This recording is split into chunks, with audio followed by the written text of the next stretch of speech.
नमस्कार, आप देख रहे हैं बीवीएम न्यूज खबर 24। मैं आपके साथ जूही शर्मा। आइए बढ़ते हैं आज की तमाम बड़ी खबरों की ओर। लोकसभा चुनाव के मद्देनजर जिला उपायुक्त ने पुलिस कमिश्नर साथ मिलकर शहर में फ्लैग मार्च निकाला है।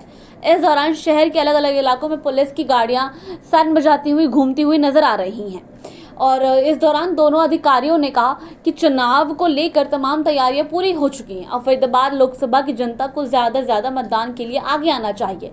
जिला उपायुक्त ने लोगों से अपील की कि गर्मी की समस्या है, इसके लिए कोशिश करें कि सुबह 7 बजते ही बूथ पर पहुंचकर मतदान करें।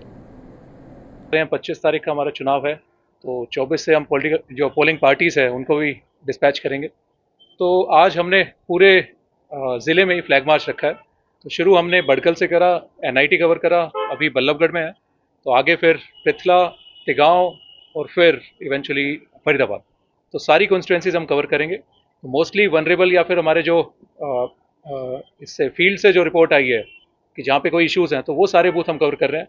तो इसके अलावा बाकी भी जो कंसर्न ऑफिसर्स हैं, एआरओ हो गए या फिर जो डीसीपीज हो गए या एसीपीज हो गए, वो भी रेगुलर अपने फ्लैग मार्चेज या अपने मीटिंग्स करते रहेंगे। फरीदाबाद लोकसभा की अगर बात करें तो कितने बूथ हैं, कितने सेंसिटिव हैं, कितने हाइपर सेंसिटिव हैं? फरीदाबाद में टोटल 1562 बूथ हैं। हम लोकसभा की बात कर रहे हैं, पूरे लोग नहीं, फरीदाबाद की टोटल की बात कर रहे हैं लोकसभा की। लोकसभा की करीब 700 के करीब बूथ पलवल में है, तो 2200 के करीब हमारे टोटल बूथ हैं। इसमें 58 बूथ जो फरीदाबाद में है वो क्रिटिकल हैं। तो इसमें 21 लोकेशन बनती है, क्योंकि एक लोकेशन पे कई मल्टीपल बूथ भी हैं। तो 21 लोकेशन हमारी ऐसी हैं जो क्रिटिकल की डेफिनेशन में आती हैं। तो अब की बार सेंसिटिव हाइपर सेंसिटिव नहीं है, वनरेबल एंड क्रिटिकल जो इलेक्शन कमीशन की गाइडलाइंस है वो है। तो वो पिछले कोई इंसिडेंट हुआ हो, वहाँ पे कोई वायलेंस हुई हो या कोई एफआईआर हुई हो या कोई पिछले चुनाव में रीपोल हुआ हो, तो ऐसे इस टाइप के सारे, या फिर जो हमारे सेक्टर ऑफिसर्स या सेक्टर पुलिस ऑफिसर्स या एआरओज के थ्रू जो फीडबैक हमारे पास में आया है कि वहाँ पे कोई ना कोई इशू हो सकता है, तो वो हमने बूथ चयनित करें हैं। तो उन सभी पे हम नज़र रख रहे हैं। ये तो हो गए स्पेसिफिक, परंतु जनरल हम सभी जितने भी हमारे 1560 बूथ हैं 62, तो उन सभी पे भी हम नज़र पूरी रख रहे हैं। अच्छा, वनरेबल और क्रिटिकल की जो आपने डेफिनेशन बताई, अगर आम आदमी इसको समझना चाहे तो कैसे समझेगा क्रिटिकल कौन सा वाला है और वनरेबल कौन सा वाला है? तो इसमें अगर आम आदमी के लिए तो मैं यही कहूँ कि जो आम भाषा में अगर कहें कि जो आपने जैसे शब्द पहले कहा था कि सेंसिटिव सेंसिटिव, या उसको आम भाषा में तो हम दोनों को यूज़ कर ही सकते हैं, परंतु जो टेक्निकल जो डेफिनेशन होती है उसमें वनरेबल में है कि कोई ना कोई फीडबैक वहाँ से आया, कोई ग्रुप ऐसा वनरेबल है कि उसको वोटिंग से रोका जा सकता है या फिर प्रभावित किया जा सकता है। तो ऐसे अगर कोई पॉकेट है या कोई बूथ है तो वो वाले वनरेबल की श्रेणी में आ जाते हैं। और क्रिटिकल में ऐसे आते हैं जहाँ पे जैसे पिछली बारी 90% से ऊपर जहाँ पे वोटिंग हुई हो और उसमें 75% एक पर्टिकुलर कैंडिडेट को हो गई हो, या फिर जिसमें 10% से कम वोटिंग हुई हो, तो ऐसे कई पॉइंट हैं वो क्रिटिकल के हैं। तो इसमें परंतु हम ओवरऑल देखें, सब पे हम व्यवस्था पूरी कर रहे हैं। तो सुरक्षा के लिहाजे से भी हमारे माइक्रो ऑब्जर्वर भी उधर रहेंगे, या फिर एडिशनल जो हमें मैन पावर भी लगानी पड़े वो भी हम पूरी इन सभी बूथों पे करेंगे। ईवीएम वगैरह रखवा दी गई है, ट्रेनिंग वगैरह किस तरह से हो चुका है, किस तरह से लोग पहुंचेंगे 24 तो तारीख? दो ट्रेनिंग हमारी हो चुकी है। थर्ड ट्रेनिंग जो है वो 24 तारीख को रहेगी। बीच में हम हैंड्स ऑन ट्रेनिंग भी ईवीएम की प्रिजाइडिंग और एपीओज की करवा रहे हैं। तो वो सारी चीज़ें हमारी लाइन पे हैं। ईवीएम कमिश्निंग का काम चल रहा है, कल मॉक पोल हमने रखे हैं, तो उसमें सभी कैंडिडेट को भी हमारा आग्रह है कि सभी आएँ, मॉक पोल को देखें, क्योंकि 5% जो हमारी ईवीएम्स रहेंगी उसमें हज़ार वोट हम डलवा के देखेंगे। तो उन सभी के सामने हम डलवा के देखेंगे। तो कृपया करके जहाँ पे भी कमिश्निंग हो रही है, जो 6 हमारी असेंबली सेगमेंट बनते हैं, तो वहाँ पे कैंडिडेट से हमारा आग्रह है कि वो ज़रूर आएँ और मॉक पोल के प्रोसेस को ज़रूर देखें। हो गया सर? तो अब की बार जैसा गर्मी ज़्यादा है और 25 तारीख का हमारा चुनाव है, तो गर्मी का पीक सीज़न ही उस टाइम पे रहेगा।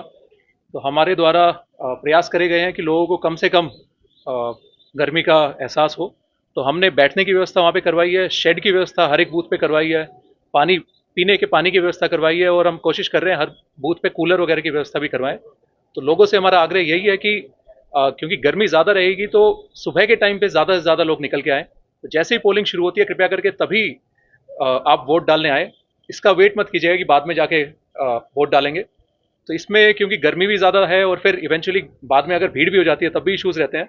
तो हमारा आप सभी से आग्रह यही है कि सुबह जैसे ही वोटिंग शुरू होती है तभी आप लोग बूथ पे आएँ तभी अपना मत का प्रयोग करें। अच्छा, मतदान गर्मी में ज़्यादा हो पाए, ये एक बड़ी चुनौती रहने वाली है। तो ऐसी स्थिति में आप लोगों को जागरूक करने के लिए क्या-क्या कदम उठा रहे हैं अभी फिलहाल की स्थिति में? इसमें स्वीप की हमारी एक्टिविटीज़ डेली चल रही हैं, तो हमारे द्वारा सभी चाहे शहर के लोग हो गए, उसमें हमने जैसा आपने देखा कि 8.5 लाख लोगों के करीब शपथ उनने ली थी। सभी इंडस्ट्रीज़ को हमने ड्रॉप इन करा है। सभी जो मेजर फुटफॉल वाले जगह हैं, चाहे पार्क हों, चाहे मॉल हों, चाहे बाकी चीज़ें हों, तो उनको भी हम ड्रॉप इन कर रहे हैं रेडियो के माध्यम से भी, और आप सभी के माध्यम से भी हमारी अपील यही है कि लोग ज़्यादा से ज़्यादा संख्या में बाहर निकलें और अपने मत का प्रयोग करें। तो आपने कहा टाइम से जाए, तो टाइम एक बार आप बता देंगे? सुबह 7 बजे से शाम को 6 बजे तक। तो कृपया जैसे ही सुबह 7 बजे अगर वोटिंग शुरू होती है, तो तभी आप जाएँ, तब मौसम भी थोड़ा ठीक होगा, क्योंकि दोपहर में 11-12 बजे या 1-2 बजे थोड़ी धूप ज़्यादा हो जाएगी। तो कृपया करके 7 बजे ही आप वोटिंग के लिए जाएँ। मतलब अपना ध्यान भी रखें और देश का ध्यान भी रखें। बिल्कुल जी, अपना भी ध्यान रखें, और वोटिंग आप करेंगे तो वोटिंग प्रतिशत हमारी जो पिछली बारी कम थी, तो अब की बार आप सभी की रिस्पॉन्सिबिलिटी है कि उसको हम बढ़ाएँ। हर एक बूथ की वल्नरेबिलिटी और उसकी जो भी क्रिटिकलिटी को देखते हुए हमने सफिशिएंट नंबर डिप्लॉय किया है, और जहां पर ज़्यादा संवेदनशीलता है वहां पर हमने पैरामिलिट्री फोर्सेस के लिए रिक्वेस्ट की है, और जिले को कुछ अलॉट भी हुई है, और स्टेट आर्म पुलिस को भी हम डिप्लॉय करेंगे। मल्टी लेयर्ड में डिप्लॉयमेंट होगा, और पेट्रोलिंग पार्टीज भी हमने बनाई हैं। सेक्टर मजिस्ट्रेट के साथ भी हमने फोर्स दी है, तो तमाम सुरक्षा के इंतजाम हमने किए हैं। कितनी कंपनीज अलॉट की गई है फरीदाबाद? देखिए, अभी 2 कंपनीज अलॉट हुई हैं पैरामिलिट्री की, और बाकी हम कुछ और भी एक्सपेक्ट कर रहे हैं कि शायद हमें मिले। फरीदाबाद में तो शांत रहता है, लेकिन चूंकि कई इलाकों का दौरा करके आए हैं, आज आपने फ्लैग मार्च निकाला है, लोगों से क्या अपील करना चाहेंगे और किस तरह की सुरक्षा व्यवस्था का भरोसा लोगों को देना चाहेंगे? देखिए, आज की जो एक्सरसाइज है उसका भी कहीं ना कहीं मकसद यही है, जिसको हम कॉन्फिडेंस बिल्डिंग मेजर के नाम से कहते हैं। तो बाकी वैसे हमारे सभी अधिकारी समय समय पर बूथों का, इस तरह की जो कॉलोनीज हैं, सेक्टर्स हैं, गांव हैं, उन सब का दौरा कर रहे हैं। तो हम सभी वोटर्स को हमारी यही अपील है कि सभी लोग बिल्कुल निश्चिंत होकर के वोट डालने के लिए आएँ।